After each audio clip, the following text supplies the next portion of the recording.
Hi, I'm Mark Coates. I'm an executive producer on Ori and the Blind Forest. I work for Microsoft Studios.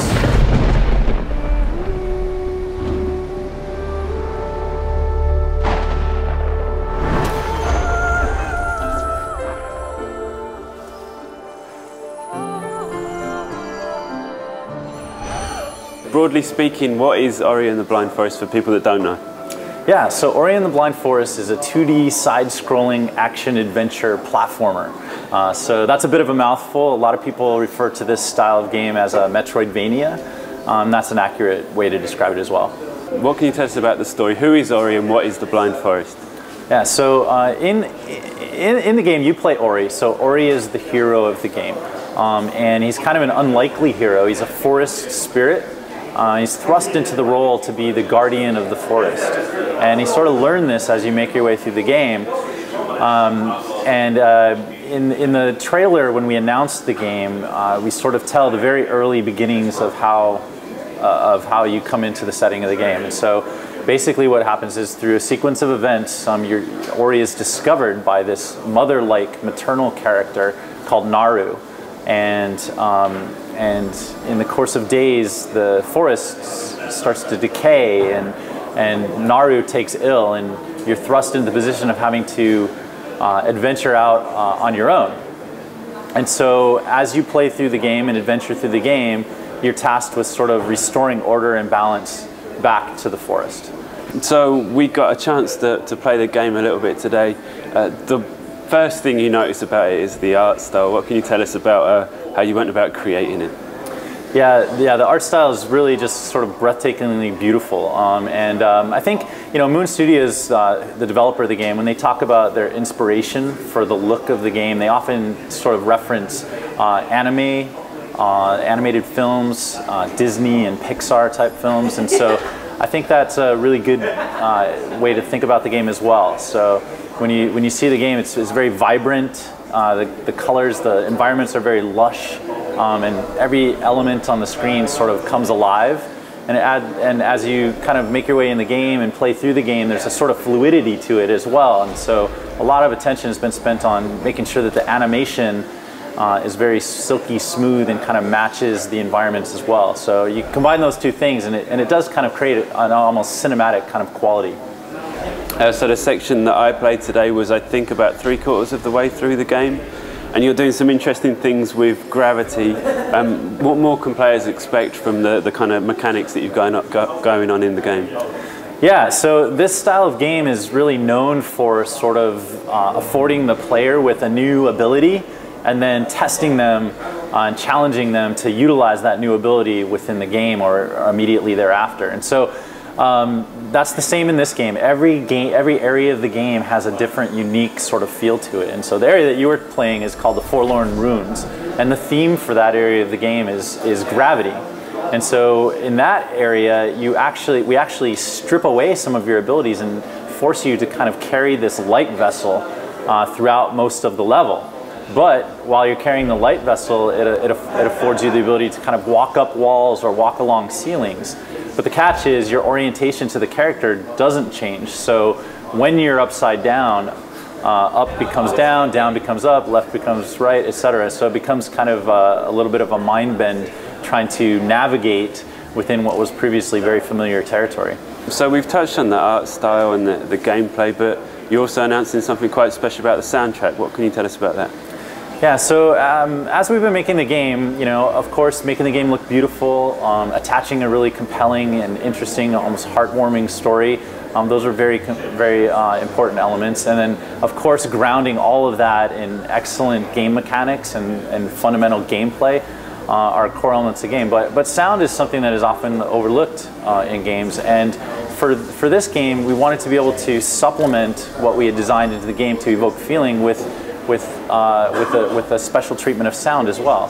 And so the composer Gareth was embedded with the team from very early on to try to really understand not only the characters and the motivations behind the characters and the settings and the various challenges that you come across as you play through the game, and by so doing be able to kind of use music to evoke similar feelings that we wanted to convey to the player. And so he's sort of settled upon this almost classical approach to the music. We're very, as he developed the soundtrack for the game, we were just blown away by the quality of the composition and the music itself. And it's really kind of taken on a life of its own. And like every other aspect of Ori, we're very proud of it, and we believe it's sort of has reached a high bar of quality that not even we expected. And then, you know, one of the principles as we've been developing the game is always like, what else can we do? What's that one extra thing that we could do to even make it better or more special? And so Moon Studios and we sort of seized upon this idea of like, what if we could take the musical composition and record it against a full orchestra, a full symphony? And so we did. And Gareth was able to actually record in Nashville at a famous studio in Nashville the entire music soundtrack for the game against a full orchestra, and the result is really astonishing. So it's a full-bodied sound, very rich kind of sound to the music, and again, it just sort of amplifies everything else in the game. So Ori and the Blind Forest is a Metroidvania game, as you said. It's a crowded space. There's been an explosion of Metroidvania in indie. Is that something that concerns you? Are you worried about standing out? And why do you think that Metroidvanias have become so popular again in recent years? Yeah, it's interesting. I mean, it is sort of this classic genre that's kind of having a revival and becoming more popular again. And we love to see more and more of these kind of games because we're fans of this style of game ourselves. We think that Ori is sort of special in a lot of different ways, and we've tried to innovate within the genre in several different ways. You know, first of all, we've already touched on it, just the treatment, taking this classical genre and then applying sort of modern day sensibilities around game design and accessibility, along with sort of modern day rendering practices. That advances the game on its own. But we didn't stop there. We also added some key unique sort of innovations to the game itself. One is in the form of being able to save anywhere. So in this style of game, oftentimes it can be somewhat challenging to overcome the different obstacles in the game. And so with Ori, we wanted players to be able to save at any time within the game. And so you can do that by just utilizing a little bit of energy that you collect. And this way, if you do die or you are unsuccessful in your initial attempt, you can just start right back from where you left off. And another thing that we did in the game is we added the idea of a skill tree. So throughout the game, just like you would expect in a Metroidvania style game, you find these core abilities that you must find and you must utilize to kind of progress. But in addition to that, we've added the ability for you to customize your experience by investing in different skills along the way to sort of supplement the way that you like to play the game. So if you tend to play the game from a more offensive perspective, you can sort of power up some of the attacks that you might like to use. If you are having trouble or would like to empower yourself in terms of your ability to navigate the environment, you might power up along a different line and give yourself something like a triple jump, for example. And so these things really, we feel, have added to the game in a way that makes you able to play it the way that you like to play it, but also make the game accessible to a wider range of players in terms of their skill. Games with Gold and PS Plus have led to a strange attitude from some areas of the community, in that if there's a cool looking indie game coming out, they're like, okay, brilliant, I'll wait for it to hit Games with Gold or PS Plus. Is that something you're aware of or concerned about? Is that on your radar? Well, I think being able to get these games in for free, so to speak, by being a part of the service is a great benefit to players. I wouldn't say it's so much that it's a concern. I think it's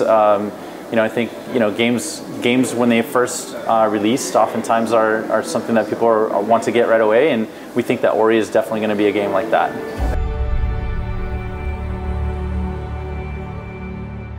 So Ori and the Blind Forest coming out this March 11th.